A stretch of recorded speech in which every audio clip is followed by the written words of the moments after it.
এ সন্তান যাদের মা বাবা কবরে, একটু পরে মুনাজাত হবে, দোয়া করবা, রব্বির হামহুমা কামা রব্বায়ানি সগীরা। চোখের পানি মাটিতে পড়ার আগে আল্লাহ মাফ করে দিবে মা বাবার গুনাহ।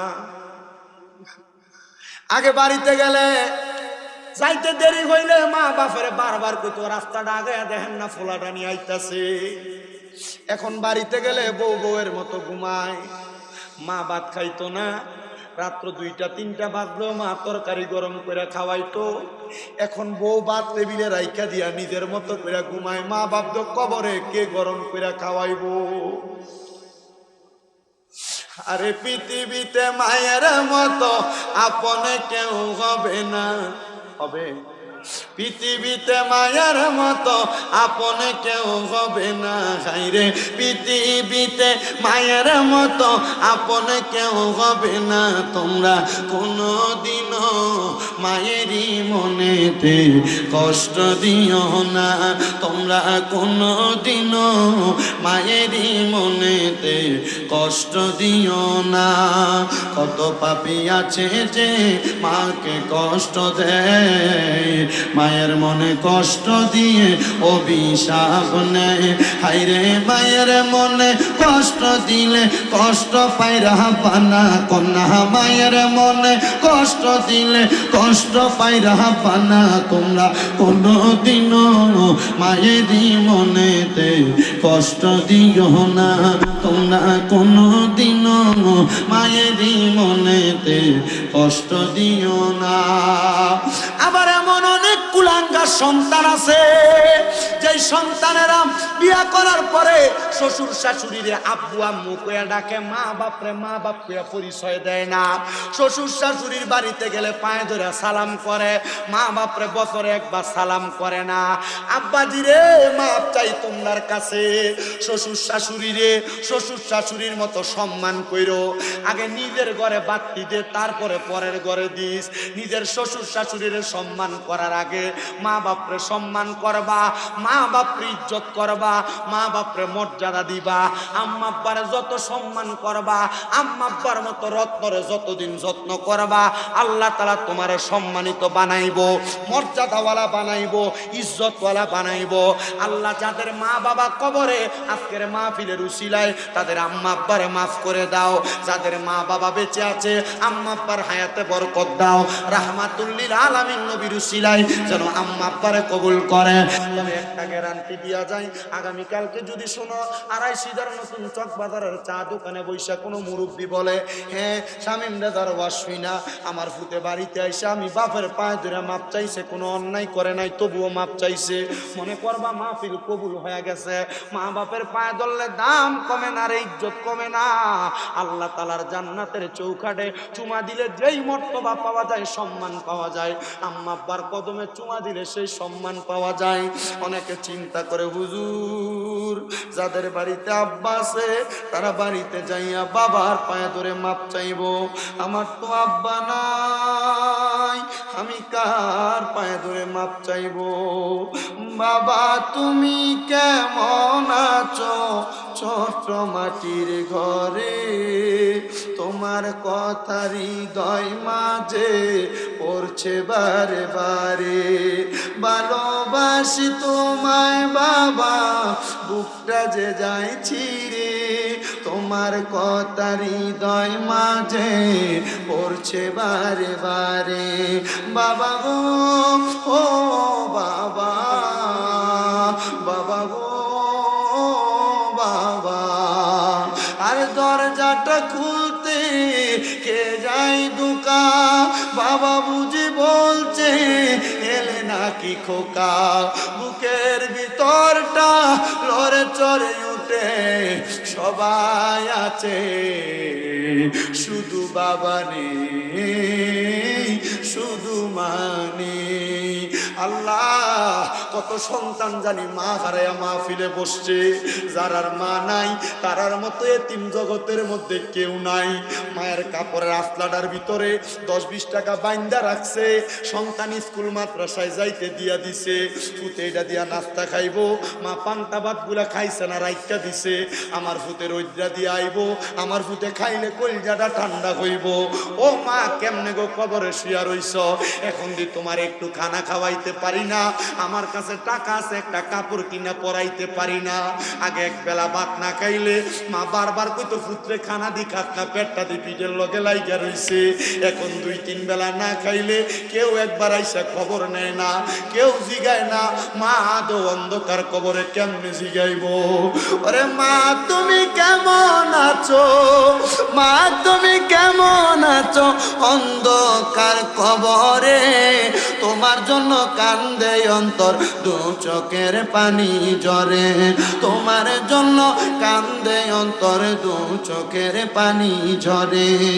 ছোট কালের কথা পরে যখন মনে, বসে বসে কান্দি মাগো পানি দুই নয়নে, বসে বসে কান্দি মাগো পানি দুই নয়নে। আমার কষ্ট বুঝার মতো কেউ নাই সংসারে, তোমার জন্য কান্দে অন্তর দু চোখের পানি ঝরে। মা মা গো মা, মা মা গো মা। আল্লাহ পাকের বন্ধু হযরতে আবুল হাসান নূরে বাগদাদী রহমতুল্লাহ আলাইহি, ছোট ওলি না বড় ওলি, বয়স 9 বছর, কিন্তু নাম হলো শুধু আবুল হাসান। আবুল হাসান যেহেতু হাসান শাহ, এই নামের উপর একজন আল্লাহর ওলির জীবনী বলছি। আমি আমার জীবনে 288 জন আল্লাহর ওলির জীবনী পড়ছি, 288 জন আল্লাহর ওলির জীবনী পড়ছি, এবং সব আল্লাহর ওলিদের একটা খাসিয়ত দেখছি, ওনারা তাহাজ্জুদ নামাজ পড়েন। কি নামাজ? আপনাদের আস্তে আস্তে কোন কি নামাজ? অনেকে মনে আসমান থেকে বলছে হুজুর ফজর জোহর আসর মাগরিব এশা ফাঁসুদ কইতে করি না, তাহাজ্জুদ চলেন কো? তাহাজ্জুদ পড়েন কোন সময়? শোনেন আমার ভাইয়েরা, বাবারা, বন্ধুরা, পর্দার অন্তরালের আমার মা বোনেরা, হযরত আবুল হাসান বলে জগতের মানুষ, আমি যখন তাহাজ্জুদের নামাজ পড়ি এটা আমার শিক্ষা না, আমার জন্মের পরে আমার মা জননী, আমার বয়স যখন 5 বছর বয়স, আমার মা রাত্রবেলা দাঁড়ায়া দাঁড়ায়া তাহাজ্জুদ নামাজ পড়তো। আমি আমার মারে ডাক দিয়া বললাম, মা গো মা, আপনি যে তাহাজ্জুদের নামাজ আদায় করেন, এই নামাজটা পড়েন, এটা দিয়ে আপনার কি লাভ হইব গো মা? আমার মা আমারে ডাক দিয়া কয়, হাসান, এই নামাজটা দিয়া আমার আল্লাহ তাআলার কাছে যা চামু আল্লাহ তা দিব। আবুল হাসান ডাক দিয়া কয়, মা গো মা, আমার আল্লাহর কাছে তো আপনি কোনো কিছু চান না। আমার মা ডাক দিয়া কয়, আবুল হাসান, আমি কি চাইতাম, আমার আল্লাহ তাআলা আমারে আমার জন্মের পরে সবচাইতে শ্রেষ্ঠ একটা উপহার দিতে আমার স্বামী তোমার আব্বাকে, কিন্তু আমার আল্লাহ তাআলা তোমার জন্মের 2 মাস আগে দুনিয়া থেকে উঠায় নিয়ে গেছে। আবুল হাসান রে, আমার আল্লাহ যদি কাউরে মৃত্যু দিয়া তুইলা নেয়, আমার আল্লাহ তারে আর ফিরিয়ে দেয় না। আমি এই জন্য তোমার আব্বা জানলে চাই না।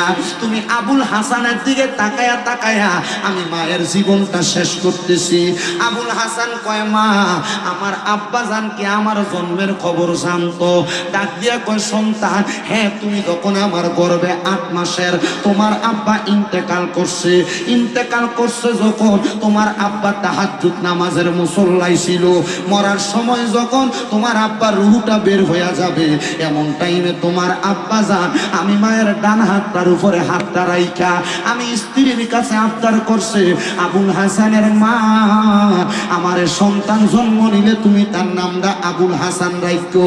স্ত্রী গো, আমার সন্তানটারে এমন একটা আমলওয়ালা বানাইও যেন জগতের মানুষ আমার সন্তানকে পছন্দ করে। ডাক দিয়া কয়, ঠিক আছে হুজুর, আপনার সন্তানটারে এমনই বানাইবো। এবার তোমার আব্বা ইন্তেকাল করছে, বাবারে তোমার বয়স এখন 5 বছর, আমি তোমারে ঈমান আমলে শিক্ষা দিতেছি। আব্বা তুমি আমার সাথে তাহাজ্জুদ নামাজটা পড়া শিখো। আবুল হাসান কয় আমার বয়স যখন 7 বছর হয়ে গেছে আমি তাহাজ্জুদ পড়া শিখলাম।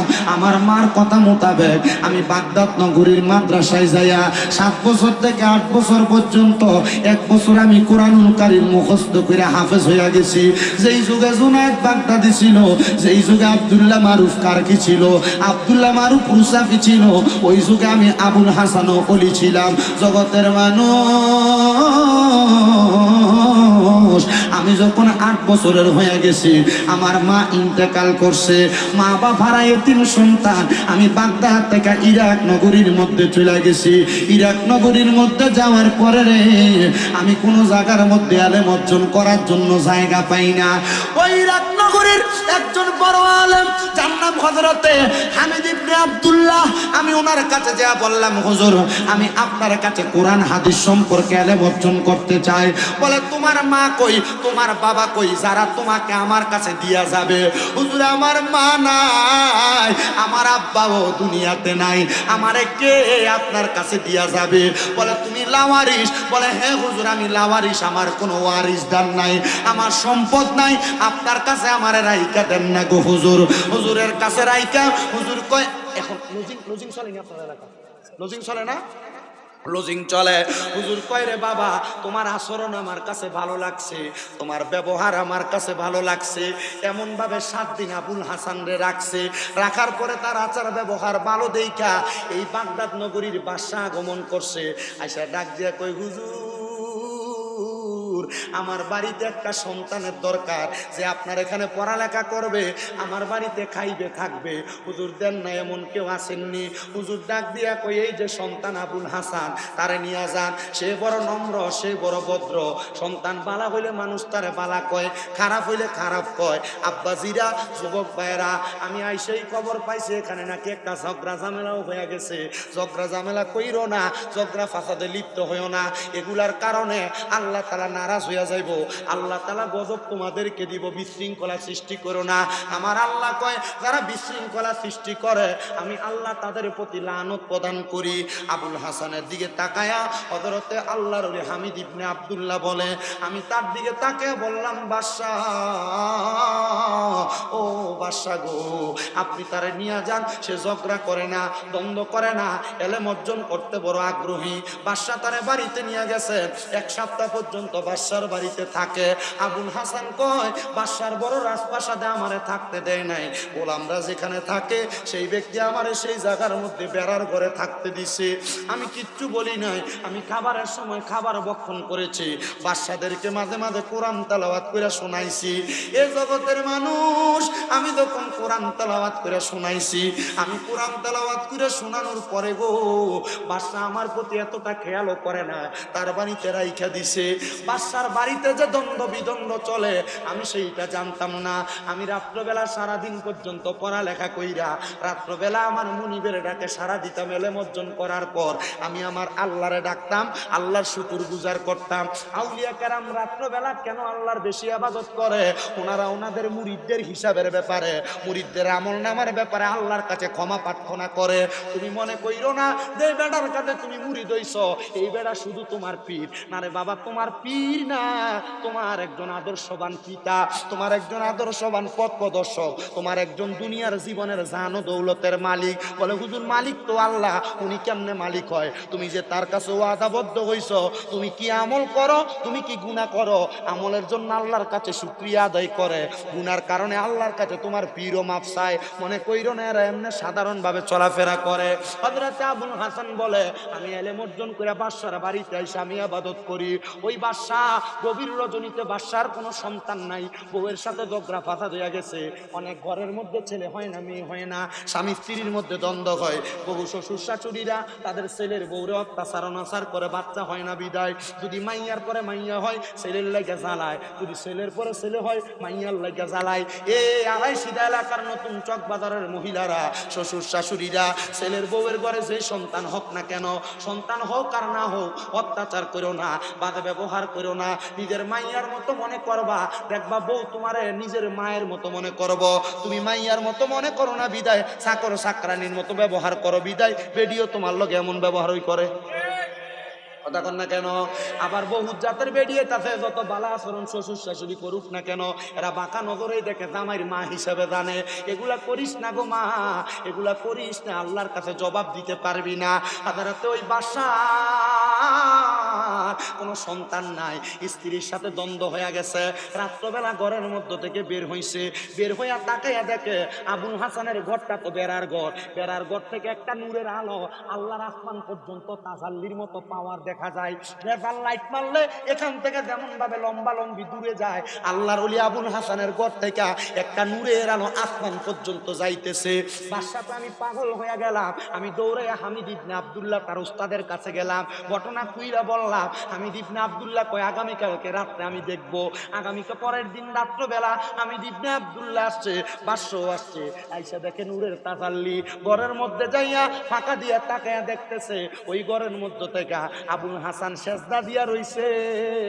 আবুল হাসানের মাথা বরাবর ওই আলোটা আসমান পর্যন্ত চলে গেছে।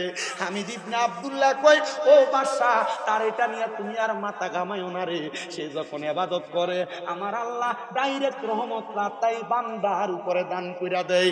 এটা ওই রহমতের নূর, রহমতের নূর। আল্লাহর ওলিরা কোন দিক দিয়ে রহমত কামাই করে তুমি বান্দা সেটা বুঝবা না।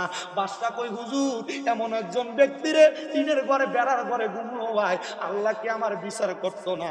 বাদশারে হুজুর ডাক দিয়া কয় তুমি জানো মান আদালি ওয়ালিয়ান ফাকাদ আযামতুহু বিহিল হার, যেই ব্যক্তি আল্লাহর ওলিদের সাথে দুশমনি করে, বেয়াদবি করে, কুচুকরিপানা করে, এই ব্যক্তির সঙ্গে আমার আল্লাহ যুদ্ধের ঘোষণা দেয়। মাপ চাইও, মাপ চাইও, বেটা ছোট হইতে পারে আল্লাহর প্রিয় বান্দা। বাদশা কয় আমি সাথে সাথে বললাম না, সকালবেলা যখন মাদ্রাসার পথে বের হয় আবুল হাসানরে জড়াইয়া দইরা কপালে চুমা খায়া আমি যেই রাজপ্রাসাদের রাত চেয়ারের মধ্যে বসতাম তারে নিয়ে সেখানে বসাইছি। হুজুর, ও হুজুর গো, আমি বিয়াদবি করছি, আমি ভুল করছি, আপনার কাছে আমি মাপ চাই, আপনার বেড়ার ঘরে ঘুমলো আইছি। আবুল হাসান ডাক দিয়া কয় ও বাদশা, সমস্ত বাগদাদের মানুষ তোমার পায়ে আইসা পড়ে, তুমি কি আমার পায়ে পড়ো, কারণটা কি জানতে চাই। ছেলেরে ডাক দিয়া কই হুজুর, গতকালকে রাত্রে আপনি কেমন ব্যক্তি, আপনার খেলা তো আমি দেখ খেলাইছি। বলে কি খেলা দেখছো? হুজুর আপনাদের সেজদা দেন, আপনার সেজদাটা যে দুনিয়াতে থাকে না, সেজদার মুখটাতে আসমান পর্যন্ত যায়, এটা তো আমি দেখছি। ওলা ডাক দিয়া কয় ও মা, 6 বছর বয়সে কি আমল শিখিয়া দিয়া গেলা, ওই আমলের কারণে 500 দিয়ে আমার পায়া পড়ে। ওই আমল সাধারণ কোন আমল না, ওই আমল হইল তাহাজ্জুদ নামাজের আমল। আল্লাহর ওলিরা করছে বিদায় সারা দুনিয়া তার হয়ে গেছে, কারণ আল্লাহর নবীর ঘোষণা মাল্লাহুল মাওলা ফালাহুল কুল, তুমি মাওলার হইয়া যাও, সারা জগৎ তোমার হইয়া যাবে। পর্দার অন্তরালের মা বোনেরা, সন্তান গর্বে হয় না, জামাইর কামাই রুজিতে বরকত হয় না, ঘর থেকে রোগ বালা মুসিবত ছাড়ে না, এ যুবক ভাইরা বিদেশ যাইতে পারো না, ব্যবসা করে বরকত হয় না, পড়ালেখায় জ্ঞান বুদ্ধি বাড়ে না, আমি বলবো তাহাজ্জুদের নামাজ পড়ো, দেখবা সমস্ত পৃথিবীর এলেম তোমার সিনাতে আসবে, দেমাগে আসবে। আর বুঝিরা কামাই রুজিতে বরকত হয় না, তাহাজ্জুদের নামাজ পড়ো। বলে হুজুর পরে কেমনে? ফজরের নামাজের আগে উইটা মাওলার সাথে প্রেমের সম্পর্ক করবা, ওজুটা কইরা ঘরের একটা কোণার মধ্যে 2 করে 4 রাকাত, 3 4 12 রাকাত তাহাজ্জুদের নামাজ পড়বা, নফল নামাজ। আল্লাহ তাআলা তোমারে আল্লাহর প্রিয় বান্দা হিসেবে কবুল করব। তোমার ঘর যখন বানাও, কত সুন্দর স্কয়ার ঘর বানাও, 4টা রুম থাকে, 4টা রুমের সাথে অ্যাটাচ বাথরুম থাকে, কিচেন রুম থাকে, তোমার রেস্ট করার জন্য কত সুন্দর সামনে ড্রয়িং রুম থাকে। আব্বারে একা একা ইবাদত করার জন্য ঘরের ভিতরে একটা ইবাদত খানার রুম তুমি বানাইলা না। বলো হুজুর ঘরে ইবাদত করলে কি হয় না, আলাদা রুম কি লেগে বানাইতাম? আর রুমে ইবাদত করবা, ফুতে তোমার কাছে আইবো, জিয়ে তোমার কাছে আইবো, বউ তোমার কাছে আইবো, এগুলার মায়া করে ইবাদতে মনোযোগ হবে না। এই জন্য আলাদা একটা রুম বানায়ও, যেখানে বইয়া বইয়া ধ্যান করতে পারবা, মাওলার সঙ্গে কথা বলতে পারবা। বলো হুজুর কেমনে কথা কমো, আমি তো আমার মাওলারে দেখি নাই। আব্বা তুমি যদি না দেইখা থাকো, অন্তরে বিশ্বাস করবা মাওলা তোমার লগে কথা কইতেছে, মাওলা তোমারে দেখতাছে। তুমি তোমার কথাগুলা বইলো, তোমার উত্তরটা মাওলা তোমার কাজে কর্মে প্রতিদান দিব। আল্লাহর ইবাদত করে আল্লাহরে কয় আল্লাহ টাকা পয়সা নাই, ইনকাম নাই, কোনো কিছু নাই, আর তুই তো আল্লাহর বান্দা, তোর মনের খবর তো ইন্নাল্লাহা খবীরুম বিমা তা'মালুন, আল্লাহ সবই জানে। সাইতে কি লাগা তুই আল্লাহর কাম করস না, আল্লাহই তো তোর সব দিয়া ভরপুর করব। তো তুমি তো চাইতে জানো না, এই জন্য পাও না, তুমি বেশি চাও এই জন্য পাও না। আল্লাহ কয় বান্দা যা পাইছ তাতে শুকরিয়া আদায় কর, আমি আল্লাহ তোরে এগুলার মাধ্যমে অসংখ্য বরকত রহমত দিয়া দিমু। এবার আপনারা বলেন বাবা, আল্লাহ তাআলার অসংখ্য বরকত আউলিয়া কেরামের মাধ্যমে আমরা সবাই পাইতে চাই কি চাই না? ও বন্ধু, বাদশা যখন আবুল হাসানের পায়ে পড়ছে, আবুল হাসান ডাক দিয়া কয় আমি এই পায়ে পড়াটা দেইখা বড় অবাক হয়ে গেলাম। অত বিলম্বিত হইয়া আমি আল্লাহর কাছে কানলাম, আল্লাহ আমার মা মইরা গেল, বাপ মইরা গেল জন্মের আগে, আমি মারও দেখি নাই, বাপরও দেখি নাই, কিন্তু আমার মা যে আমল শিখিয়ে দিতে বাদশা আমার পায়ে পড়ে। আল্লাহ আমার মাটা জানি কবরে কেমন আছে, আল্লাহ আমার বাপটা জানি কবরে কেমন আছে, আমি জানি না। আজকে আড়াইশিটা নতুন চক বাজারের কোন পোলাপান মারে মাটি দিয়া বইছ, কোন পোলাপান বাপরে মাটি দিয়া বইছ, ওই আল্লাহর ওলি ডাক দিয়া কয় আল্লাহ আমার মা কেমন আছে, বাপ কেমন আছে আমি দেখতে চাই। তাহাজ্জুদ কইরা কান্দে। পোলা কয় আমি যখন কান্দতেছি আমার ঘরটা নূরের আলোতে ঝলমল করতেছে, আমি মাথা উঠে দেখি একটা পুরুষ একটা নারী সুন্দর নতুন পোশাক পরে আমার সামনে দাঁড়িয়ে রইছে। আমি জিগাইলাম কে গো আপনারা?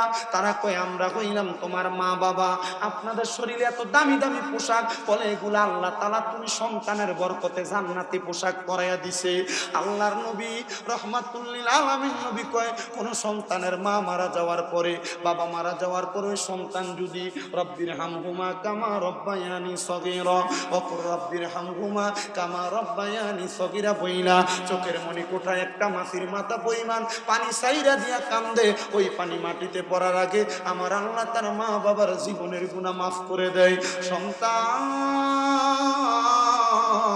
আব্বা তোমারে বড় কষ্ট করে মানুষ করছে, আম্মা তোমারে বড় কষ্ট করে মানুষ করছে, আব্বা নিজে না খেয়ে খাওয়াইছে, আব্বা সিরা জুতা পরতো, আব্বা জানের পায়ের গোড়ালিটা জুতা ছিটতে ছিটতে রাস্তার লগে লাগতো, তুই ফুতেরে নতুন জুতা কিনা দিছে, ওই জুতা পরে শীতের মধ্যে তুমি নিজেই খাটে দৌড়াদৌড়ি করছো।